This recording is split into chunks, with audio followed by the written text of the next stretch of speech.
Good evening বন্ধুরা, আশা করি তোমরা সবাই ভালো আছো, আমিও ভালো আছি।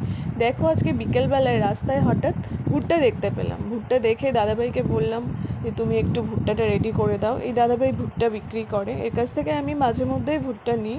খুব সুন্দর করে ভুট্টাটা পুড়িয়ে খুব সুন্দর করেও রেডি করে দেয়, আর খুব টেস্টি হয় খেতে। আর এই ভুট্টা পোড়া খেতে আমার ভীষণ ভালো লাগে, আশা করি তোমাদেরও ভালো লাগে খেতে, তাই না? ওই দাঁড়িয়ে দাঁড়িয়ে ওর সাথে ওই ভুট্টা নিয়েই গল্প করছিলাম।